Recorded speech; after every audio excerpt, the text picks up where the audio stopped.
Welcome to ज्ञान बिंदु classes. देखो हमारा मैथमेटिक्स में लाभ हानि चल रहा था। 12वां सवाल है, मेज को 400 रुपये में बेचने की बजाय 350 में बेचा जाता है तो 5% की क्या बढ़ जाती है? हानि। तो मेज का क्रय मूल्य कितना है? सपोज करो कि कोई चीज़ 400 रुपये में खरीदनी थी, फिर बेच रहा था पहले, अब कितने में बेच दी?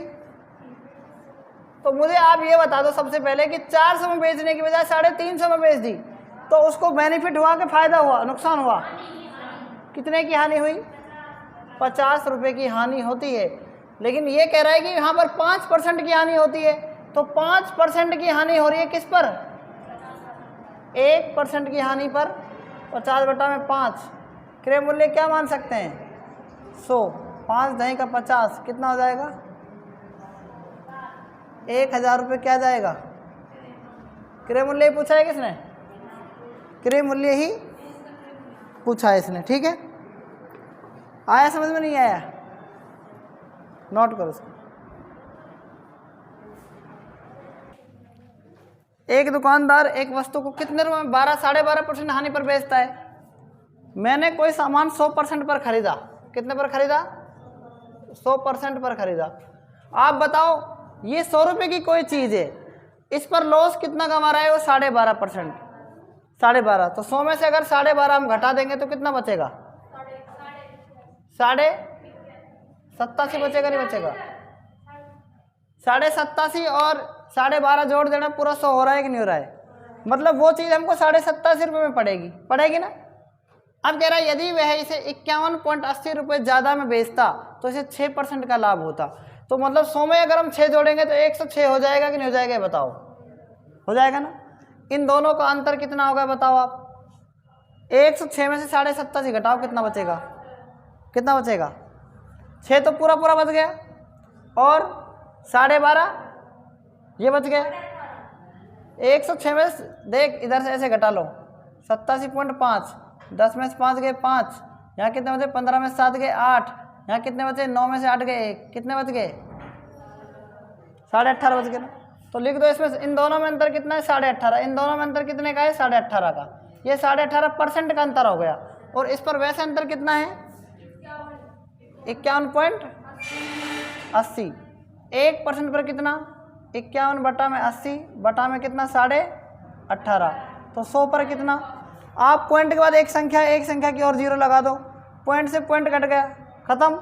0 से 0 कट गया, खत्म। अब आप देखो इसको, 185 है, कितना है? किससे काट सकते हैं? 5 से काटो। 5 या 15, कितना बचा?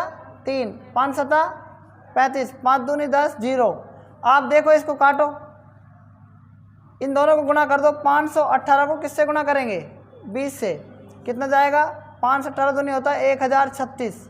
कितना होता है? 1036 में मतलब 360 में 10,000, 360 में भाग दे दो किसका? 37 का। 37 या कितना होता है? 111। 37 दूनी 74, कितना बचा? 74 बच गया। 13 में से 4 गए, कितने बचेंगे? 9, और 9 में 7 गए, कितने? 2, ऊपर से 6 उतारा, 8 से बच जाएगा। 856 का 6 हासिल 5, 38 24 और 5 29, कितना बच गया? 0। यहाँ पर भी कितना? 0।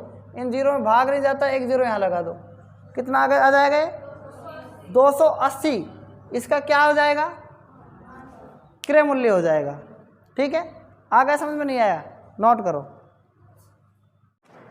देखो इसका सॉल्यूशन, एक आदमी एक वस्तु को 12.5% हानि की बजाय इसे 12.5% लाभ पर बेचने पर 13 रुपये ज़्यादा प्राप्त करता है तो वस्तु का क्रय मूल्य कितना होगा? मैं थोड़ी सी डिटेल से बता रहा हूँ। इसका क्रय मूल्य हमने 100 रुपये मान रखा है, मतलब कोई चीज़ आपने 100 रुपये में खरीदी थी। कितने रुपये में खरीदी थी? 100 रुपये में। तो मुझे ये बताओ, ये 12.5% हानि पर बेच रहा था, इसको किस पर बेच रहा था? तो 100 में से 12.5% हानि हो गई, तो मतलब वो चीज़ कितने में बेची? 87.5 में बेची। इतनी बात समझ में आ गई? फिर हमने ये चीज़ कितने में बेची? 12.5% लाभ पर, इसका मतलब 112.5 पर। तो देखो ये परसेंटेज में है, अभी तक ये सारी परसेंटेज में है। तो ये परसेंटेज का अंतर कितना है वैसे? 25 रुपये है कि नहीं? बताओ, 25 रुपये का है ना। ये रुपये का अंतर है या फिर परसेंटेज का अंतर है? लेकिन वैसे अंतर दे रखा है 13 रुपये, तो 25% पर 13 रुपये। 1% पर कितना? 13/25 तो हमने जो क्रय मूल्य माना था ना, हम उसको गुणा करते हैं, ये हमने CP माना था पहले, तो 100 से गुणा कर देंगे। 25 से कम 25, 25 चौक 100, 13 चौक 52, ये इसका क्या है आंसर है। इतनी बात समझ में आ गई कि नहीं आ गई? अब दूसरे मेथड से कैसे कर सकते हैं वो चीज़ आपको समझनी है।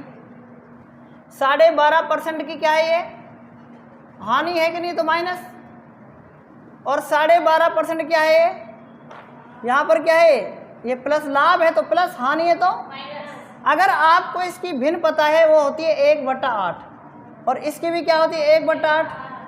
मुझे ये बताओ अगर ये माइनस है तो ये भिन्न क्या हो जाएगी 7/8। अगर ये भिन्न प्लस में है मतलब ये क्या है, ये हानि है, लाभ है, तो ये 8 तो सेम रहेगा, 8 के बाद 9 आ जाएगा। इतनी बात समझ में आ गई कि नहीं आ गई आपको? आ गई। एक बात ध्यान से समझना, गुणा में आप क्रय मूल्य वो मानेंगे जो नीचे है ना, वही यहाँ मान लो, कोई फर्क नहीं पड़ रहा। मान लिया ये कट जाएगा, ये भी कट जाएगा, कट जाएगा ना। आप देखो 7 और 9 का अंतर कितना है, 2 रुपये का अंतर है, समझ में आ गया ना। और ये बताओ यहाँ पर कितने रुपए का अंतर है, तो 2 पर 13 रुपये, 1 पर कितना 13/2। हमने जो यहाँ पर गुणा किया था ना सेम सेम, वही यहाँ पर आप गुणा कर देंगे, तो 2 चौक 8, 13 चौक 52। अब बताओ समझ में आया कि नहीं आया? 2 तरीके समझ में आ गए नहीं आ गए आपको? नोट कर लो।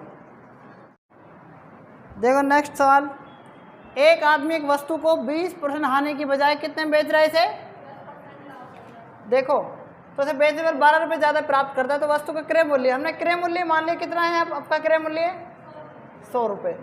आप इस 100 रुपये पर देखो किसी चीज़ को 20% हानि पर बेच रहा था पहले। 20% हानि का मतलब क्या होता है 80, और फिर कितने बेच रहा है 10% लाभ पर, तो कितना हो जाएगा 110। तो 110 और 80 का डिफरेंस कितना है 30 का, ये 30% का डिफरेंस है ना, ठीक है। 30% पर कितना डिफरेंस है रुपए में, 1% पर कितना, और गुणा में क्या करेंगे, इससे ये काट दो, 3 चौक 12, 10 चौक 40 रुपये। इतनी बात समझ में आ गई कि नहीं आ गई? आ गई। दूसरे तरीके से कैसे करेंगे, 20% की भिन्न क्या होती है 1/5, ये हानि है तो माइनस। 10% की भिन्न क्या होती है, देखो 1/10, ये लाभ है ना, ये हानि है, तो ये क्या हो जाएगी 4/5। ये कितनी हो जाएगी 9/। अब आप इसको 5 से और 10 से कोई भी संख्या ऐसी ले लो जो कट जाए, वो क्रय मूल्य होगा। मतलब क्या लेंगे 10 ही ले लो, यहाँ भी 10 से गुना और यहाँ भी 10 से 10 कट गया, 5 से कम 5, 5 दूनी 4 दूनी और 11 बचा।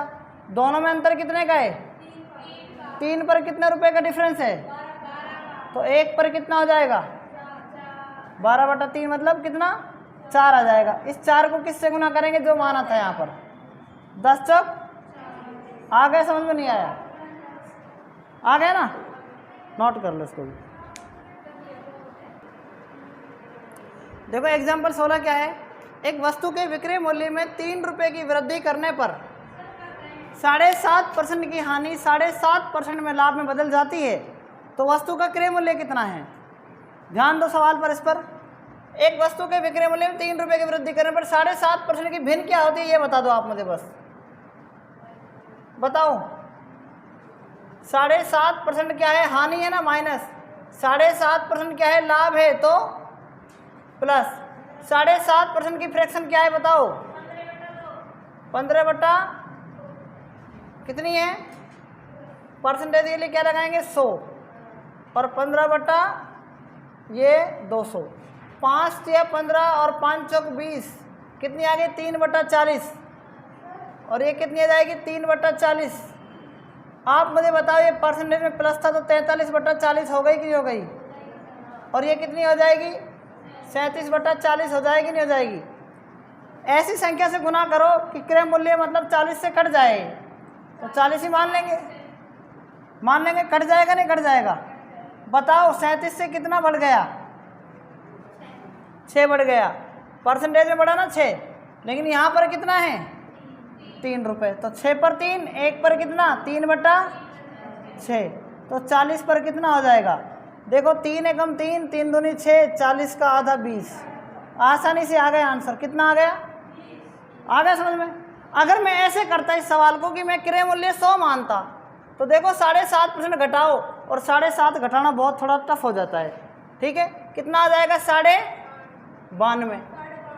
और यहाँ पर कितना जाएगा? 107.5। ये याद आएगा ना? 107.5 से डिफरेंस देखो कितना ज़्यादा है। ये कितना ज़्यादा है, तो 107.5 में से हम इसमें घटा लेंगे ना 92.5, कितना बचेगा? 5। और ये कितना बचेगा? 15। तो 15 पर कितना रुपए है? 3 रुपये। 1 पर कितना? 3/15। और गुणा में 3 एकम 3, 3 पंच 15, 5 से काटो तब भी क्या आएगा? आंसर एक ही आना है। लेकिन ये हमें थोड़ा सा क्या पड़ता है, जब हम इसको भिन्न में बदल लेते हैं तो सरल पड़ जाता है। नहीं बैठी बात समझ में? ठीक है, नोट कर लो दोनों तरीके से।